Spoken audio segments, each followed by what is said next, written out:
সেই গতিকে বিজেপি দলেও যেহেতু চিন্তা কৰিছে যে গৌৰৱ গগৈ অহাৰ পিছত তেওঁলোকৰ সান্দহ খোৱা বালি তল যাব নেকি, সেই গতিকে মই ভাবোঁ আমাৰ কাৰণে ভাল। আৰু সেই কথাটোৱে এনেকুৱা হৈছে যে নগাঁও জিলাত আজি ৰাতিপুৱাই এজন আমাৰ যুৱক ভাতৃৰ এটা ফেচবুক লাইভ পালোঁ। তাত চহৰত যিমান আদৰণি তোৰণ বা সৰু সৰু ফ্লেগ লগাইছিলে গোটেইবিলাক চৰকাৰী গাড়ী আহি পেলাই মোহাৰি লৈ গৈছে। পৌৰসভাই বুলি কৈছে, পৌৰসভাৰ গাড়ী। এইটো এটা আচৰিত কথা। তেওঁলোকে কিয় এনেকুৱা কৰিছে?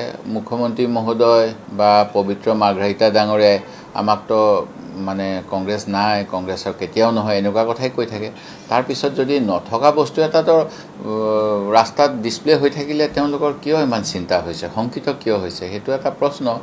আৰু মই ভাবোঁ যে ৰাইজৰ কংগ্ৰেছ দলৰ প্ৰতি আমি আগতেও কৈছিলোঁ আমি কষ্ট কৰি আছোঁ, কিন্তু যিকোনো কাৰণত ভূপেন বৰা ডাঙৰীয়াই বহুত কষ্ট কৰিছিলে। আমি এটা পৰ্যায় পাবলৈ সক্ষম হোৱা নাছিলোঁ, কিন্তু হাইকমাণ্ডে এটা নতুন টীম দিলে য'ত ভূপেন বৰা ডাঙৰীয়াৰো অংশীদাৰ হৈছে কেম্পেইন কমিটিৰ চেয়াৰমেন হিচাপে। সেই গতিকে আমি সকলোৱে মিলি কংগ্ৰেছৰ ভাল দিন আনিব পাৰিম বুলি মই আশাবাদী। কাৰণ মুখ্যমন্ত্ৰী মহোদয়ে কৈ আছিলে 10 বছৰলৈ মোক সংখ্যালঘু ভোট নালাগে, কিন্তু যেনেকৈ তেখেতে যোৱা সময়ছোৱাত নাচ বাগান কৰি নাচি বাগি সংখ্যালঘু ভোট ল'বলৈ গৈছে। যোৱা এই চামগুৰি সমষ্টিত মুজিবুৰ ৰহমান বোলা এজনে AGPত জইন কৰা দেখাই বিজেপিৰ হৈ কেনেকৈ কাম কৰিছিলে। 10 ছেপ্টেম্বৰটো কি কাৰণে কৈ আছে মই নাজানো। কোনোবাই কিবা এটা ইণ্টাৰনেশ্যনেল কিবা ডে বুলি কৈছিলে, সেইটো কাৰণেই কৈছে নে অন্য কিবা।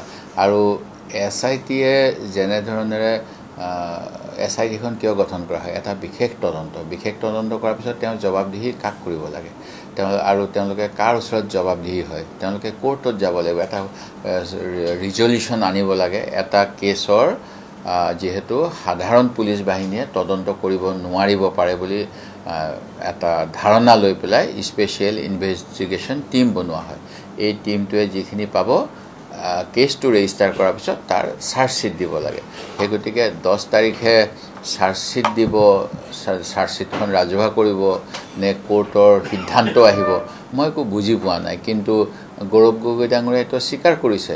ময়ো কৈ আছিলোঁ যে পাকিস্তান যোৱাটো অপৰাধ নহয় যদি নিয়ম সংগতভাৱে গৈছে। আৰু আমাৰতো মানে প্ৰধানমন্ত্ৰী বা মুখ্যমন্ত্ৰীৰ বিশেষ সুবিধা থাকে। তেখেতসকলক আনকি নিৰ্বাচনৰ সময়তো ছিকিউৰিটি হওক বা কিবা কিবি কাৰণত কিছুমান সুবিধা চৰকাৰে দিয়ে।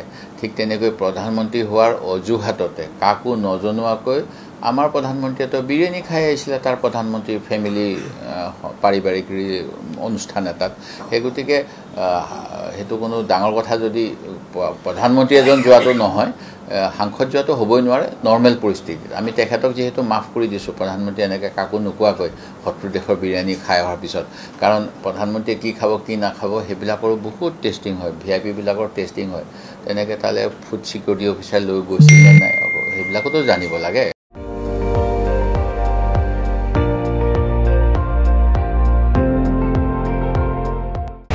আপুনি চাই আছে ND24, সৰ্বশ্ৰেষ্ঠ নহয় সৰ্বোত্তমৰ দৌৰ।